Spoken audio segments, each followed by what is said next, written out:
Você falou para Lei Rouanet. Lei Rouanet, em média, 1,5 bilhão por ano era uma renúncia fiscal. Sim, para a Lei Rouanet. A empresa, ela patrocina o filme ou a obra e ela deixa de pagar o imposto, é isso? Sim. Então, o que acontece? Amigos do rei tinham facilidade da Lei Rouanet. E cada pessoa física... Não né? é que o senhor é contra esse tipo de... negativo. Porque eu posso falar por mim, aqui pelo PROAC, eu fiz 2 quadrinhos assim que só foi possível pelo... Tem gente que usou a Lei Rouanet pro bem. Eu acho que não pode demonizar também essas leis de incentivo, né? Você pega 1,5 bilhão por ano... O lance tem que ser justo para todo mundo, ser acessível, então, né? Tinha pessoas físicas que, de acordo com a pessoa física, pegava até 10 milhões por ano. Com todo respeito, a Lei Rouanet nós entendemos que era para ajudar aquele pessoal que estava iniciando a carreira. Ou já tinha começado, precisava do impulso. Nome forte. E daí a nata artística do Brasil se voltou contra mim.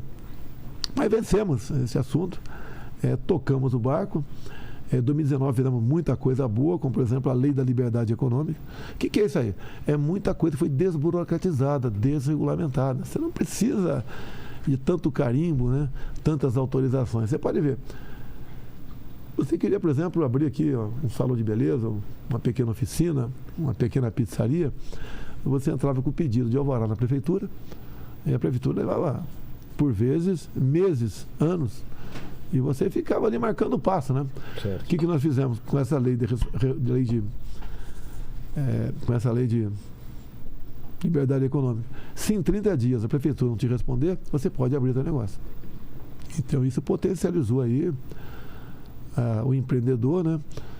Buscar uma maneira de se virar, montar a tua oficina, teu salão e trabalhar. Micro e pequena empresa. Sim. Outra coisa, por exemplo, normas regulamentadoras. Eram milhares. E você podia chegar na tua empresa, o fiscal, só no banheiro tinha 40 e poucos itens para ser observado. E você tinha que cumprir aqueles itens, né? Rugosidade do papel, a altura do vaso sanitário, ventilação, largura da porta. Então, reduzimos em 90% essas normas regulamentadoras e deu um respiro para o empresariado. O empresariado tinha pavor de receber fiscal. Ele passou a ser fiscalizado por aquilo que ele tem que ser fiscalizado de verdade. Então, resolvemos bastante esse problema. O lance de vender dificuldade para... Era muito comum isso aí. Não são todos, não vamos culpar todos os fiscais, mas alguns se aproveitavam muito disso. Por exemplo, a questão do campo. O IBAMA multava demais. Tem que ter multa? Tem, mas não da forma como existia. Acertando com o Ricardo Salles, ele deu uma enxugada nessa legislação e você vai multar alguém que, depois de uma advertência, multa. E não como era antigamente, onde a caneta funcionava com muita frequência. Isso foi ajudando o empreendedorismo. Você vê, hoje em dia, nós somos o 7º país mais digitalizado do mundo. Quando você fala, por exemplo, em servidor público, nós praticamente não abrimos concurso ao longo desse tempo todo. Não é que nós não queremos, estamos contra os concurseiros, é que está inchada a máquina. E ela pode chegar a um ponto e ela parar de funcionar. Então abrimos concurso apenas para os essenciais, como por exemplo Polícia Federal e Polícia Rodoviária Federal. Foram mais de 100 mil cargos que deixaram, pessoas que foram para inatividade e não foram colocados alguém no teu lugar. Então foi uma maneira de você enxugar um pouco, sem qualquer prejuízo aos servidores públicos. Zero prejuízo aos servidores públicos. Tanto é que agora há pouco o Paulo Guedes, né, dado a isso, anunciou que o ano que vem vai ter aumento real do mínimo e o aumento real para servidor público também. Que estamos há 3 anos sem reajuste. A pandemia nos levou a isso. Tá? É uma despesa enorme que todos pagaram. Só em 2020 gastamos 720 bilhões de reais com a questão do Covid e nos endividamos e não podíamos ter mais despesa. O servidor pagou de uma certa forma, né, com não reajuste. Agora, o pessoal seletista também não teve reajuste. Os informais perderam emprego com a política de sendo obrigados a ficar em casa. Sobreviveram, em parte, com o auxílio emergencial de R$600 que nós demos naquela época. Bem, aqui um breve retrato. O que é uma máquina? Agora, você tem que produzir coisa também. Você tem que o Ministério, por exemplo, da Ciência e Tecnologia. Você tem que implementar essas políticas, que um país que é dependente de ciência e tecnologia de outro país está condenado a ficar o tempo todo na escravidão.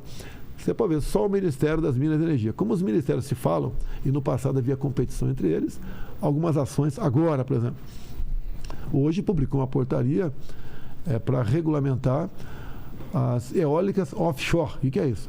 As eólicas que serão instaladas na costa do Nordeste, né, no mar, com capacidade de se gerar energia o equivalente a 50 Itaipus. A gente está indo para um funil, não está, de energia. A gente precisa se preparar porque...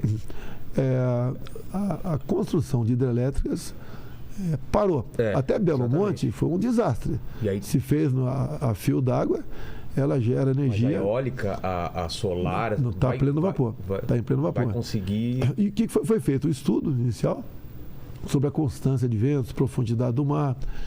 E a costa do Nordeste é um dos melhores lugares do mundo para esses cataventos. Mas a energia nuclear não tem um plano de retomar? Essa semana, esse mês, recomeça a construção de Angra 3 no Rio de Janeiro.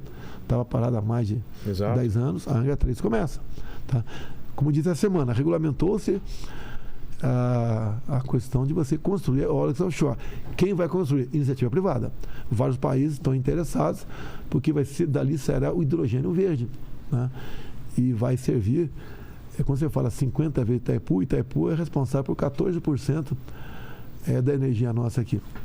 Então, realmente, nós vamos ter energia. Seria o quê? Quantos por cento? 50 Itaipu. 14%. 50 Itaipus? Equivale a 50 Itaipu. Toda a costa do Nordeste, ela sendo plenamente ocupada com essas torres, ela pode produzir 50 vezes o equivalente a Itaipu Binação. E tem um vento constante ali. Sim. E mais, não tem vendaval, não tem tufão. Outros países existe isso aí. Então, é um local ideal. Então, o Nordeste, com isso, vai ser reindustrializado, vai ter emprego para o Nordeste, tá? E estamos em andamento. Não paramos desde o começo em buscar alternativas para o futuro. Então, plantamos coisas para o futuro. Eu não gosto de falar porque soa promessa. Nisso, então, o seu assessor estava falando para o senhor falar algumas coisas. Não, isso aí não é mais promessa, é uma coisa que já começou a sair do papel. Então, é uma realidade. Como, por exemplo, essa semana, decidimos também que o lítio, até que é usado para baterias, na região mais pobre de Minas Gerais, que é o Vale do Jequitinhonha, é rico nisso e tinha problemas, né, de conflito com outros ministérios, com as outras áreas, e o novo ministro nosso lá, o Adolfo Saxida, apaziguou tudo isso, via decreto, via medida provisória, via portaria. A região do Vale do Jequitinhonha já está pronta para receber aqui empresas para explorar lítio na região. Também para bateria. Para bateria, sim, nós importamos aí. Então a gente vai buscando autossuficiente de muita coisa. A orientação que eu tenho dado. E a parte de refinaria, petróleo de ser autossuficiente? Refinaria. O que tem que fazer para O grande problema nosso é no preço dos combustíveis, né? Nós diminuímos o preço do combustível e diminuímos impostos. Não foi a Petrobras que diminuiu, foram os impostos que caíram.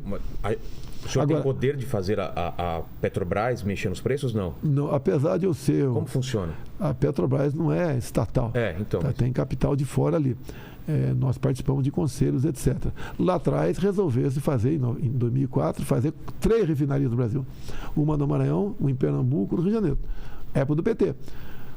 Começaram a ser feitas... A gente seria autossuficiente se tivesse... Com mais 3 refinarias, poderíamos estar exportando diesel, no momento, exportando a gasolina. 3 começaram a ser feitas. Sumiu com 90 bilhões de reais e temos lá o terreno abandonado. E não temos recursos no momento. A Petrobras não pretende investir nisso e nós estamos atrás da iniciativa privada. E uma refinaria demora no mínimo 5 anos para ficar pronta. E o cara faz um planejamento. Quanto eu vou gastar daqui a 5 anos? Como é que estará essa energia que vem, do petróleo, né? Como é que estará no mundo? E muita gente se preocupa com o preço lá na frente. A gente é autossuficiente na produção, sim, mas no refino é mais do que autossuficiente. Somos exportadores, né? Sim. Agora no refino pré-sal e tudo mais, dá mais do que a gente precisa. Tanto é que nós conseguimos, com o parlamento, reduzir os impostos dos combustíveis, por isso que a gasolina aqui está abaixo de R$5. Por causa do... Chegou a 8 aqui. Então caiu bastante. O etanol está na base de 3 e pouco. Mas em cima da redução de impostos. Não foi uma interferência, não foi uma canetada nossa, como foi feito no passado no governo do PT. Qual a diferença do que foi feito? Então, na canetada,